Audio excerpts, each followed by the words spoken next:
Let's take a quick look here at the study guide for Chapter 3. This is Part 2, I believe, and you should have probably submitted your work by now or will submit your work soon. Um, so remember, one of the things I said earlier was that come test time, like it's simply going to say solve, and so all of this up here where it says, all of this up here where it says, um, use the square root principle to solve, like that's not going to be there. Solve by completing the square, not going to be there. Solve by quadratic formula, not going to be there. What it's probably going to say is solve using any method, and so whether you're choosing a method or whether you're going to always go with one of your favorite methods, the tried and true quadratic equation formula, that's entirely up to you. I will try to show you again the way that the problem wants to be worked, and then if you have questions about a different method, please let me know, and we'll do a quick video for you and see how we can help you get to where you need to be the way you want to get there, if that's even possible. But ask, we'll give it a shot, or I will point you in a better direction. So, number one, x squared equals 64. We recognize that we have a perfect square on one side of the equal sign, and so it's as simple as taking the square root of both sides, and I'm going to show it this way just to say that we're going to take the square root of both sides. And so the square root of x squared is x, and the square root of 64 is plus or minus 8. And so that would be your answer. Now don't forget the plus or minus. Like that's going to be something that kind of is going to run through this entire test. It's going to run through all of the factoring that you do and all of the solving that you do, probably from here forward. So number two, again, take a look and notice that we have a perfect square on the left side of the equation. 11x minus 2 squared, that whole thing is being squared, equals 8. So step one then would be to square root both sides, which on the left is simply going to give you 11x minus 2. On the right hand side, it's going to be a plus or minus something. Square root of 8 doesn't work out perfectly, but if we talk about the square root of 8 for just a second, that's really 4 times 2. So the square root of 4 comes out as a 2, and the square root of 2 does not come out. And so that's what the right hand side of this equation looks like at this point. Now, keep in mind, we're really trying to get that x all by itself, and so adding 2 to both sides and then dividing both sides by 11,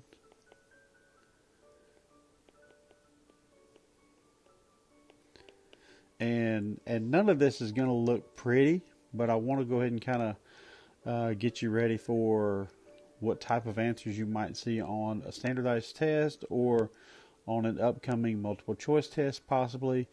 We're going to take that numerator, and both pieces are going to get that denominator all to themselves, and so our answer here would be x equals 2 over 11 plus or minus 2 square roots of 2 over 11. Okay. Now this is one of those places where if either one of those fractions would simplify, we would. In this case, it won't, and so that's just your final answer there. All right. Numbers 3 and 4 probably said something to the effect that you could work them with completing the square, and And that really is how those problems probably solve easiest. Again, most of you are going to shoot for shoot for the quadratic formula. And so let's go ahead and take number 3 there, x squared plus 4x equals 7. And remember, if you're going to solve this thing, it has to be equal to 0 first. So we've got x squared plus 4x minus 7 equals 0. So now you can see your A, B, and C that can plug into your quadratic formula. Minus b plus or minus the square root of b squared minus 4ac all over 2a. Okay. Order of operations, simplify each piece as you go, and we shouldn't have any trouble getting to a correct answer here. So 16, that's going to be 16 plus 28 all over 2.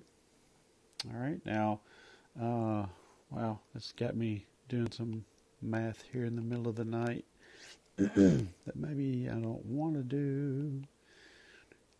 All right, so we're looking at minus 4 plus or minus the square root, 44 all over 2. Okay, now again, 44, we've got to take a look at it and see how it can break up. 4 times 11, so we can take the square root of 4 out. So we've got minus 4 plus or minus 2, because that's the square root of 4. The square root of 11 can't come out. That's all over 2.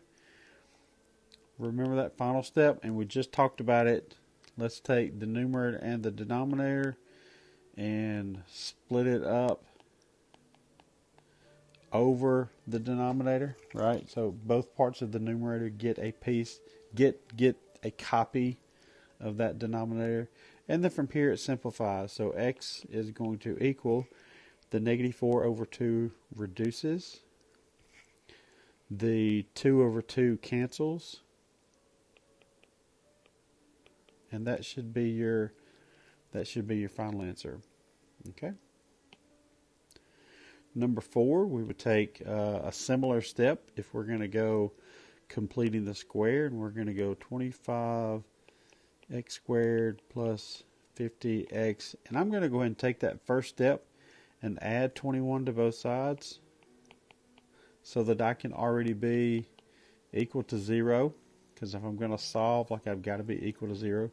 Now these numbers are just atrocious, right? So make sure your calculator's handy. If there was a greatest common factor, I would try to take out a greatest common factor first. There's not one, and so we're going to just recognize A, B, and C, and we're going to just cross our fingers and hope for the best here. So we got minus B plus or minus the square root of, and I'm going to tell you 50 squared, that's pretty big, minus 4AC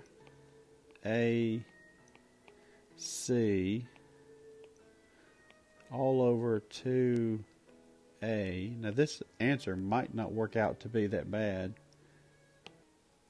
So we've got minus B plus or minus 50 squared is 2,500. 4 times 25 times 21 is 2,100 all over 50.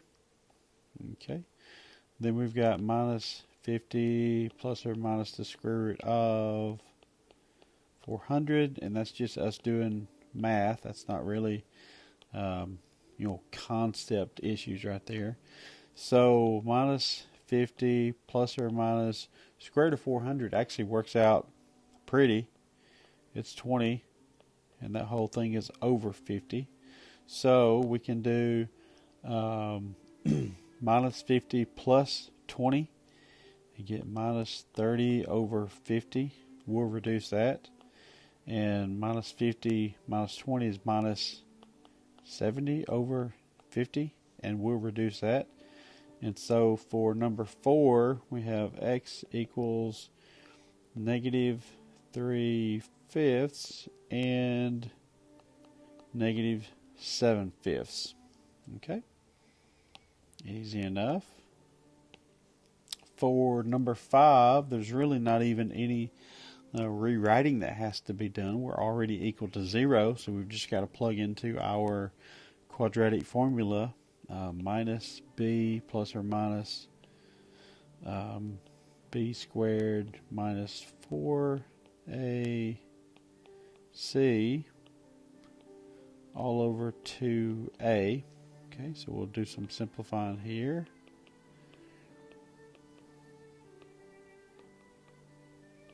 Okay, all over 2. And 64 minus 48 is 16. That works out nice. And so let's go ahead and do this here. Minus 8 plus or minus 4 all over 2.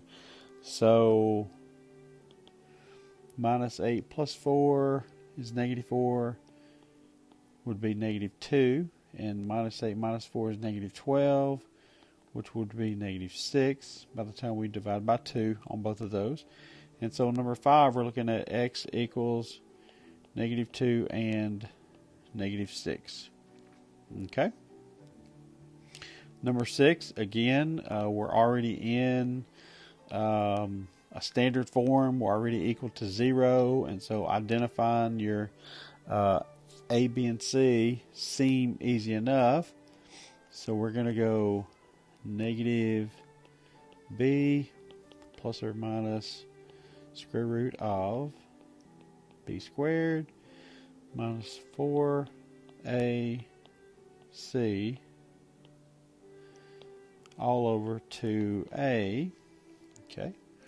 Now we get to do all of our simplifying. Now we get to do all of our simplifying. Okay, we've got 100, and that's going to end up being 56. 4 times 7 is 28, times 2 is 56, all over 14. So we get 10 plus or minus the square root of 156 over 14.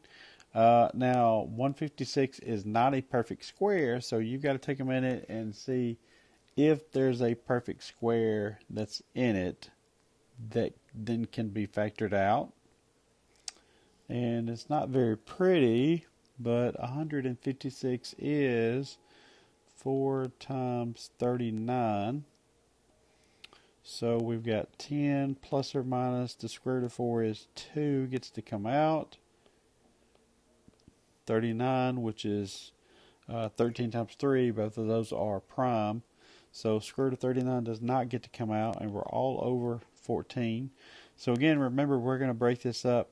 The numerator, both pieces, get its own denominator, and then whatever we can simplify, we will. And so for number 6, we're talking about x equals 10 over 14 reduces to 5/7. There's our lovely plus or minus that goes in between, and then we have square root of 39 over 7, right? 2 cancels out, 14 on the bottom leaves us with a 7 in our denominator.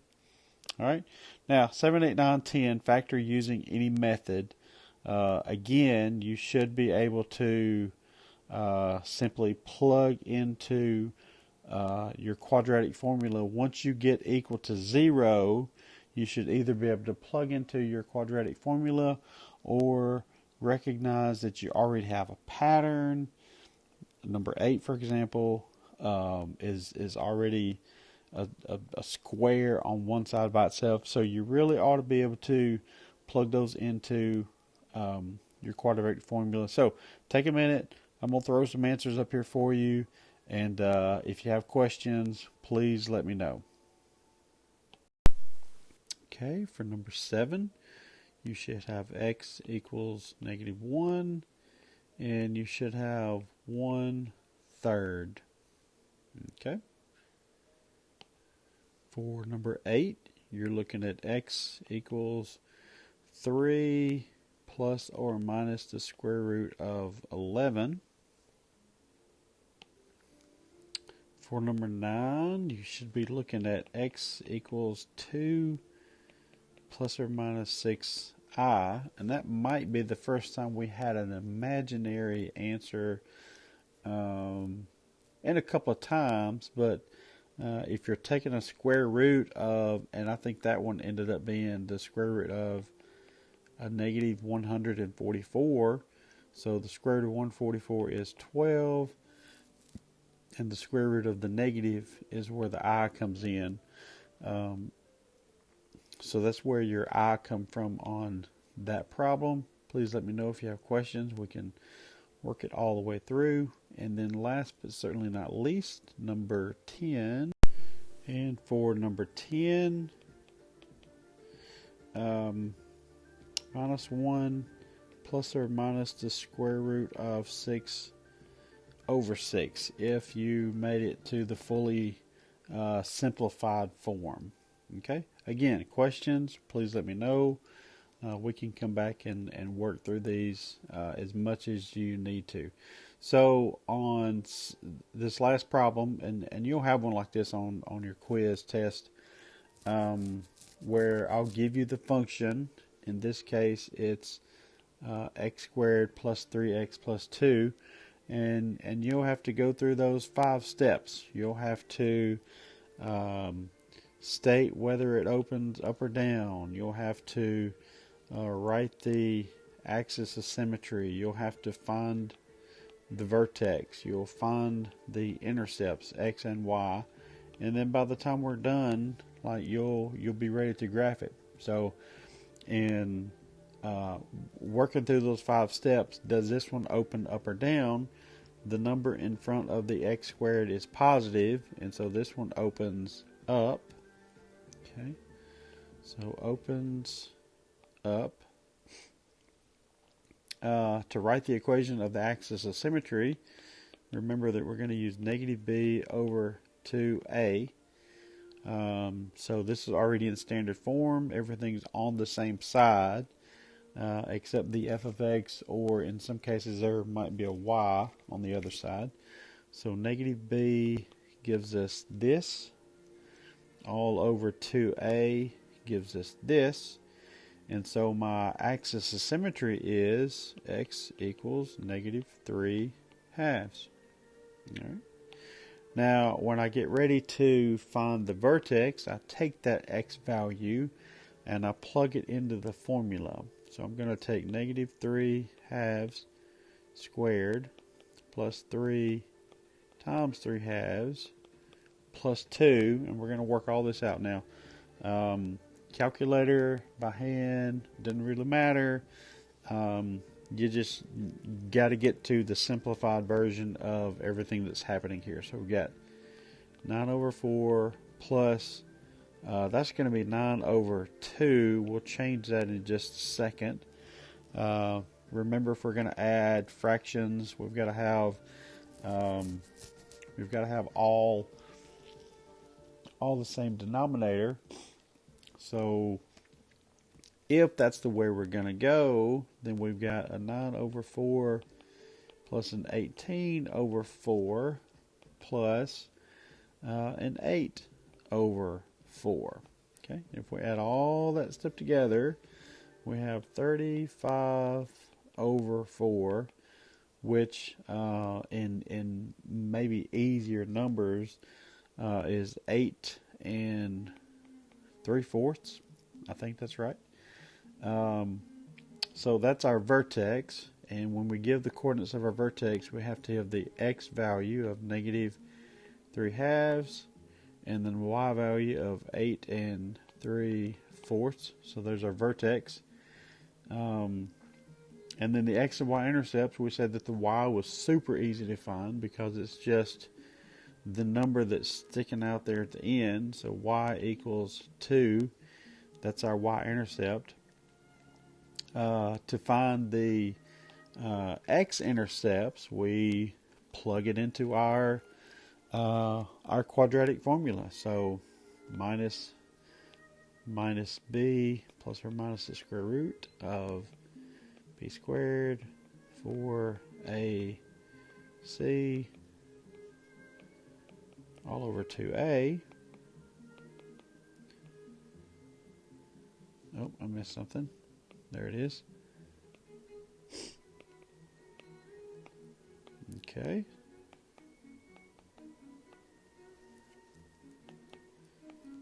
That's going to be pretty easy. Square root of 1 is 1. So minus 3 plus 1 divided by 2 would be minus 1. And minus 3 minus 1 divided by 2 would be minus 2. And so those are my x-intercepts, negative 1 and negative 2. And now that we have all of that information, we are ready to graph. So and look, the order you get all these pieces onto the graph is not that big a deal. Just make sure you're putting the right piece in the right place. So y-intercept would be here. X-intercepts of negative 1 and negative 2 here and here. Vertex, that's interesting. And we may have actually done something wrong there. Let me check that real quick. Oh, and I think we did. Yep, nobody stopped me, but let's go back real quick and check that vertex real quick.